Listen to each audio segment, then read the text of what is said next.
بسم اللہ الرحمن الرحیم الحمد للہ وصلی اللہ علی النبی الکریم اعوذ باللہ من الشیطان الرجیم انا ارسلناک بالحق بشیرا ونذیرا ولا تسأل عن اصحاب الجحیم۔ مشاہدین و ناظرین، آج کے درس کے اندر انشاءاللہ آیت نمبر 119 سے لے کر 123 آیت تک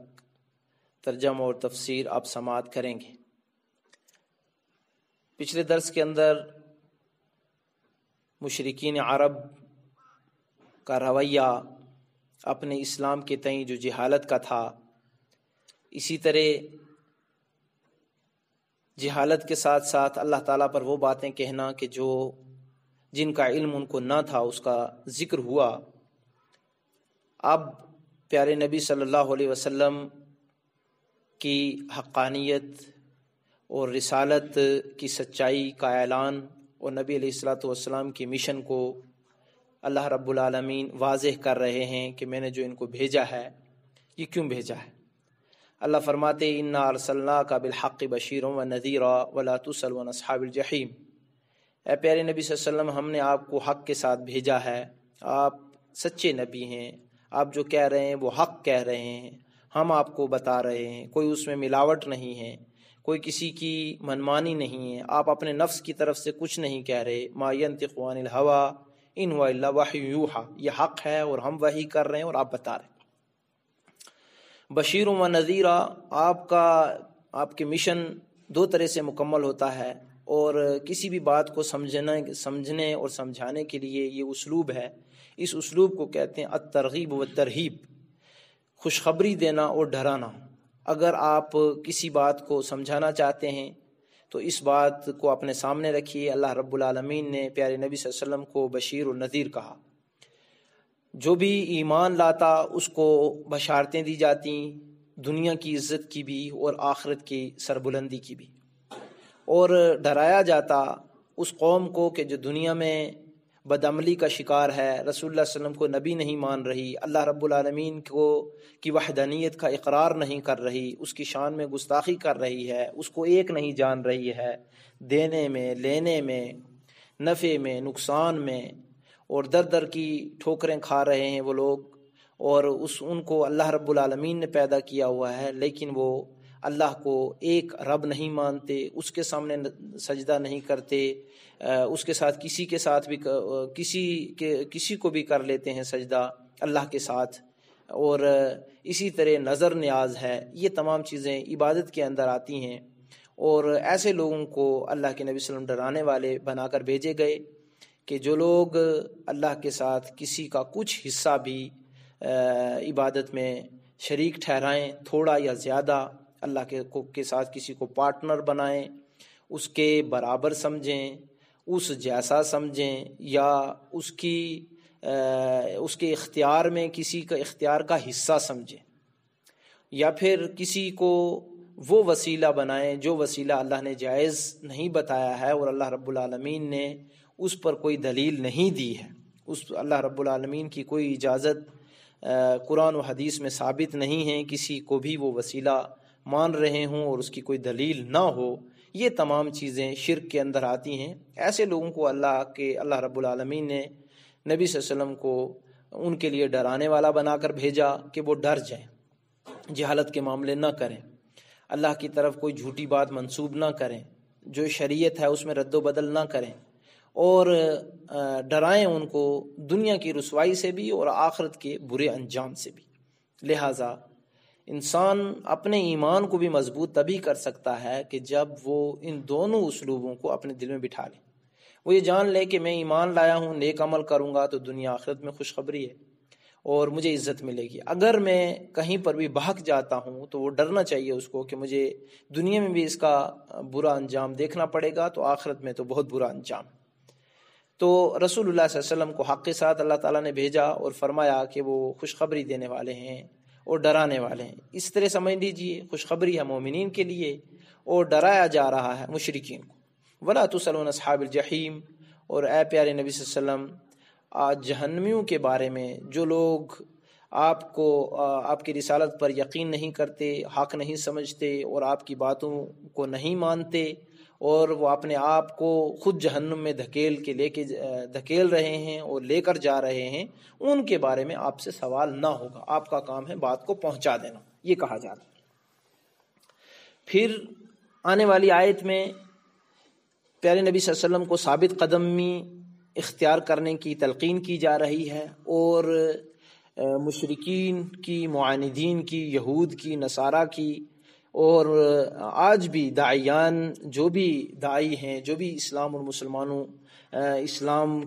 کا پیغام پہنچانے والے ہیں مسلمانوں میں سے، ان کو بھی یہاں پر بہت بڑا سبق ہے ان کے لیے بھی، اور ان کو بھی یہ بات سمجھائی جا رہی ہے۔ جب اللہ کے نبی صلی اللہ علیہ وسلم کو سمجھائی جائے بات، تو اس سے مخاطب پوری امت ہوتی ہے۔ کیا بات سمجھائی جا رہی ہے؟ وَلَن تَرْضَ عَنْكَ الْيَهُودُ وَلَا النَّصَارَى حَتَّى تَتَّبِعَ مِلَّتَهُمْ، آپ سے یہود و نصارہ ہرگز راضی نہیں ہوں گے جب تک کہ آپ ان کے مذہب کے تابع نہ بن جائیں۔ یعنی دشمن کی دشمنی ٹھنڈی نہیں پڑ سکتی جب تک کہ دشمن اپنے رنگ میں آپ کو رنگا ہوا نہ دیکھ لے۔ آج کس طرح سے امت مسلمہ، بچے اور بچیاں یہود و نصارہ کے نقش قدم پر عمل کر رہے ہیں، اور یہ قیامت کی نشانیوں میں سے۔ اپنے بچے اور بچیوں کو پابند کیجئے، ان کو بتائیے کہ ان کو خوش ہم جتنا بھی کر لیں گے وہ خوش نہیں ہوں گے جب تک کہ وہ ہماری نسلوں کو یہ نہ دیکھ لیں کہ وہ یہودی ہو گئے ہیں یا نصرانی ہو گئے ہیں۔ اسی طرح کافر بھی ہے، اسی طرح ملحد بھی ہے، اسی طرح سے دوسرے باطل مذہب والے اسلام کے ماننے والوں سے اتنا وہ ان کا غصہ، ان کا حسد، ان کا بغض اتنا مشہور ہے اور اتنا سخت ہے کہ اس کو اللہ تعالیٰ ہمیں سمجھا رہے ہیں کہ وہ آپ سے راضی نہیں ہو سکتے، اے نبی آپ سے راضی نہیں ہو سکتے۔ اور نبی صلی اللہ علیہ وسلم کے ماننے والوں کو بھی بتایا جا رہا ہے کہ جب تک آپ ان کی ملت، ان کے طریقہ کار، ان کی جیسے وہ عبادتیں کر رہے ہیں، جیسے وہ پہن رہے ہیں، جیسے وہ کھا رہے ہیں حرام حلال، ویسے نہ کرنے لگ جائیں، تب تک وہ آپ سے راضی نہیں ہوں گے۔ سمجھنے کی بات یہ ہے کہ کیا ہم نے اللہ کو راضی کرنا ہے یا ان کو؟ اگر اللہ کو راضی کرنا ہے پھر ہمیں یہ سمجھ لینا چاہیے کہ ہم ان کو راضی کرنے کی کوششیں ہرگز نہ کریں۔ جو اخلاق ہیں ان اخلاق کو اپنائیے، لیکن ان کے نقش قدم پر مت چلیے۔ وہ راضی نہیں ہو سکتے یہاں تک کہ انسان ان کی ملت میں گم نہ ہو جائے،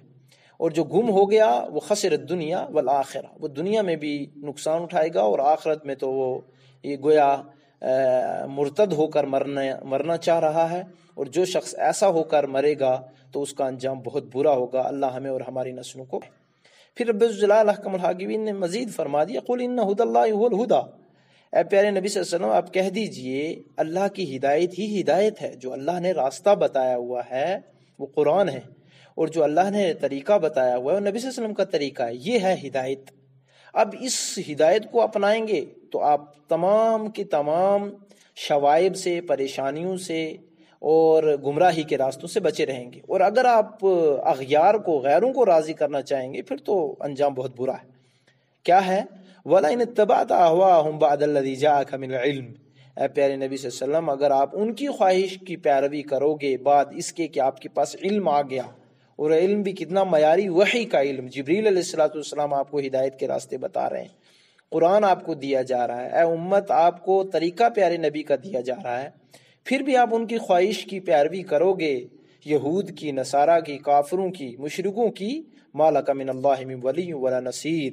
تو یاد رکھو اللہ کے پاس آپ کو نہ تو کوئی ولی ہوگا اور نہ ہی مددگار ہوگا۔ اللہ کی پکڑ سے پھر کوئی نہیں بچا سکتا۔ اگر اتنے واضح چیزیں ہونے کے باوجود بھی انسان خواہش کی پیروی کرے یا یہود و نصارہ کے طریقوں پر چلنے لگے تو اس کو سمجھ لینا چاہیے کہ پھر اس کا انجام بہت برا ہے، بہت برا ہے۔ الذین آتیناہم الکتاب یتلونہ حق تلاوتہ اولئک یؤمنون بہ ومن یکفر بہ فاولئک هم الخاسرون، جنہیں ہم نے کتاب دی ہے وہ اسے پڑھنے کے حق کے ساتھ پڑھتے ہیں۔ اہل کتاب میں سے ان لوگوں کی تعریف ہو رہی ہے کہ جو تورات انجیل کو پڑھتے تھے، اس میں نبی صلی اللہ علیہ وسلم کا ذکر پاتے تھے، کتاب ان کے پاس تھی، جیسے نبی صلی اللہ علیہ وسلم آئے تو انہوں نے اس کا حق اس طرح ادا کیا کہ فوری پیارے نبی صلی اللہ علیہ وسلم پر ایمان لے آئے۔ اس کو کہتے ہیں حق تلاوتی، اولئک یؤمنون بہ، تو وہی پیارے نبی صلی اللہ علیہ وسلم پر ایمان لائے۔ ومن یکفر بہ، جو رسول صلی اللہ علیہ وسلم کی رسالت کا انکار کرے، فاولئک هم الخاسرون، تو وہ ایسا انسان ہے کہ گھاٹا پانے والا ہے، نقصان پانے والا ہے، دنیا میں بھی آخرت میں بھی۔ یہاں پر رسول کی رسالت کے منکر کو کافر بتایا جا رہا ہے، اور رسول کی رسالت کا انکار کرنے والا دنیا میں بھی خسارے میں، آخرت میں بھی، اور وہ مسلمان نہیں ہے۔ ایک انسان توحید پرست ہو لیکن رسالت کو نہ مان رہا ہو تو یاد رکھے، وہ اس آیت کا ترجمہ تفسیر جا کر دیکھے، وَمَن يَكْفُرْ بِهِ فَأُولَٰئِكَ هُمُ الْخَاسِرُونَ، جو رسول کی رسالت کا انکار کرے، کفر کرے، تو وہ گھاٹا پانے والوں میں سے۔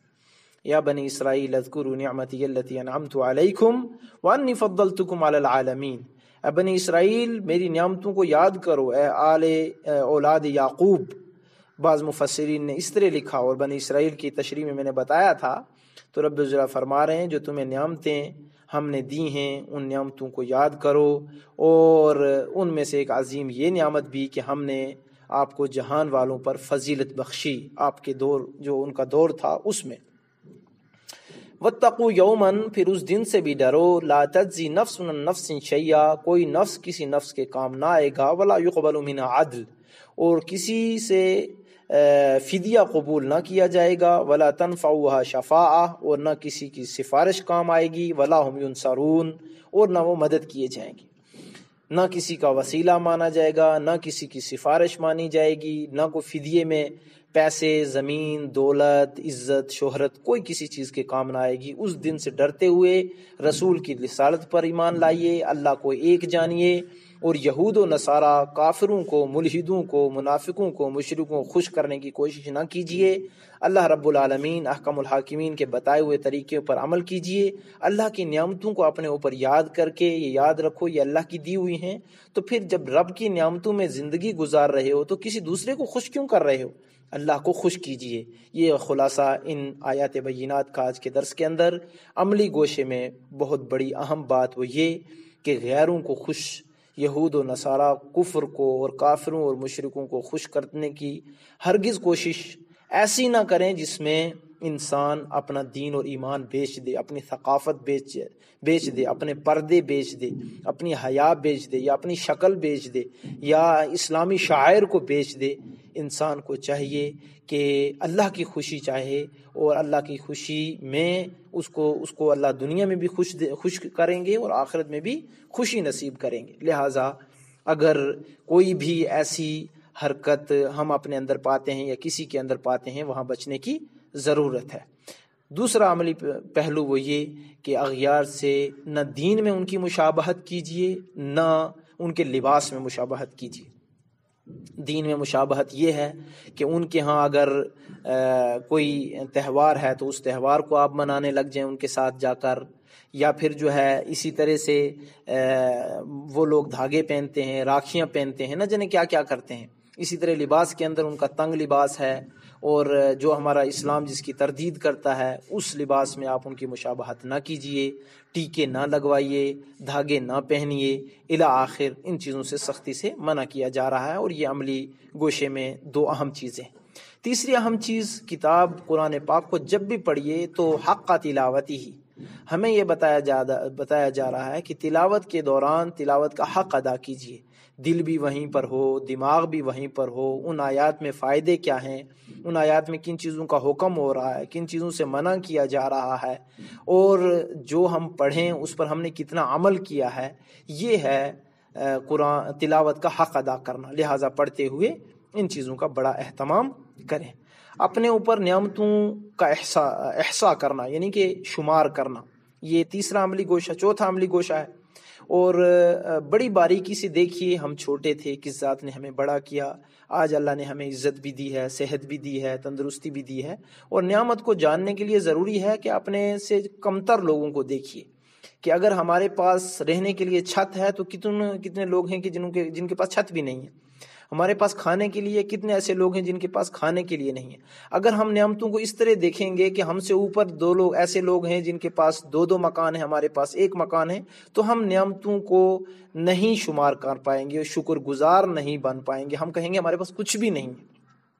ہمارے پاس کچھ بھی نہیں۔ یہ نبوی طریقہ ہے اور نسخہ ہے کہ ہم دنیاوی معاملات میں اپنے سے نیچے کو دیکھیں اور اللہ کا شکر ادا کریں کہ کتنے لوگوں سے زیادہ اللہ تعالیٰ نے ہمیں نوازا ہوا ہے اور فضیلت دی ہوئی ہے کتنے لوگوں کے اوپر۔ لہٰذا یہ اہم بات ہے اور اس پر اللہ کا شکر کرنے کا ہمارے اندر جذبہ آئے گا اور ہم ہر نعمت کو پھر اللہ کی طرف جو ہے منسوب کریں گے، جو شکر کرنے کی ایک بڑی شکل ہے، اور یہ توحید کا ایک جز ہے کہ انسان ہر نعمت کو اللہ کی طرف منسوب کرے۔